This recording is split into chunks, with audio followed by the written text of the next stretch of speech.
All right, let's get right into it. We are going to tackle one of the most, literally, one of the most influential, controversial, and frankly, misunderstood books ever written, Niccolò Machiavelli's The Prince. You've probably heard of it, right? It gets called a dictator's handbook, this ruthless guide to power. But here's the crazy part. It all started as a desperate attempt to get a job. Seriously, this wasn't some grand plan for a tyrant. It was basically history's most famous cover letter, written by a guy who was just trying to get back in the game. So to really get a handle on the book's, let's say, brutal advice, you first have to understand the brutal world it came from. This thing wasn't written in an ivory tower. No, it was forged in the fire and chaos of 16th century Italy. Just look at this timeline. It is a complete political meltdown. Italy wasn't one country like we think of it today. Nope. It was this chaotic patchwork of warring city-states. Florence, Milan, Venice, all constantly at each other's throats. And as if that wasn't enough, you had foreign armies from France and Spain just marching through, using Italy as their personal battlefield. Right in the middle of all this, the government Machiavelli worked for in Florence gets toppled. He gets thrown out, arrested, tortured, and then exiled. So he wrote The Prince from the sidelines, literally watching his whole world burn down. And, well, an experience like that, it's going to shape your entire philosophy. Machiavelli was done with idealism. He had zero interest in writing about some imaginary, perfect republic where everyone holds hands, not like the philosophers before him. He wanted to get to what he called the effective truth, a cold, hard, unflinching look at how power is actually won, how it's used, and how it's lost in the messy real world. Okay, so that brings us to the real meat of the book. Let's open up what I like to call the Prince's Toolkit. We're going to look at the core strategies he came up with for any leader who's just trying to survive in a dangerous political world. And Machiavelli starts with a fundamental question, one that just cuts right through all the traditional ideas about morality. When you're the one in charge, is it enough to just rule by the law, like a man? Or are there times when you absolutely have to act like a beast? And his answer is, you have to be both. You can't just be one or the other. You need both sides of the beast. First, you've got to be the lion, strong, powerful, able to just frighten off your enemies with overwhelming force. But, and this is crucial, you also have to be the fox, cunning, deceptive, clever enough to see the political traps that everyone is definitely setting for you. And he says it himself, right here. His whole point is that a leader who is only a lion, all brute force, no brains, is doomed to fail. Why? Because they'll walk right into a trap they never saw coming.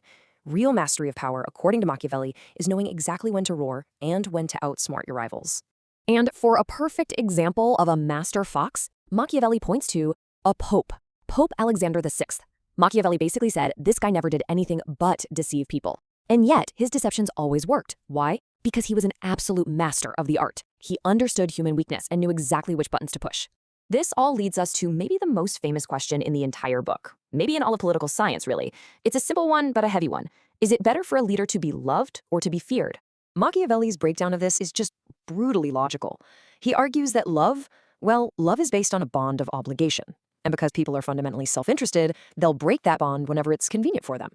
Fear, on the other hand, that's based on a dread of punishment. And that feeling, it's always there. So his verdict is crystal clear. Yeah, it's nice to be loved, sure, but it is so much safer, so much more dependable to be feared. And to prove his point, he pulls from history. He holds up two generals. First, you have Hannibal, whose legendary, inhuman cruelty kept his huge, diverse army completely unified.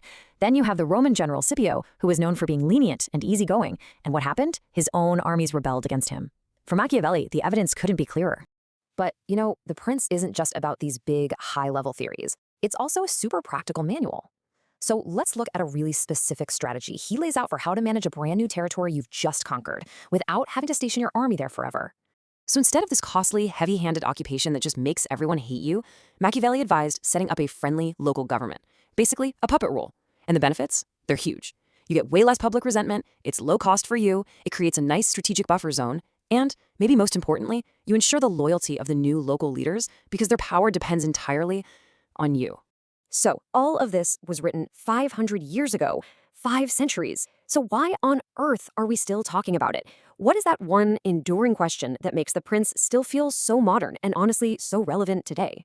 It really all boils down to this one central and, let's be honest, deeply controversial idea. The most important goal, the ultimate good, is the preservation and the stability of the state itself. And if that is your goal, then any means you use to achieve it are justified. This quote just perfectly captures his pretty cynical view of human nature. He believed that at our core, people are fickle, they're self-serving, we won't hesitate to betray someone we love if it helps us get ahead, but we will always, always think twice before crossing someone we are afraid of. And that leaves us with the question that Machiavelli forces every single generation to wrestle with.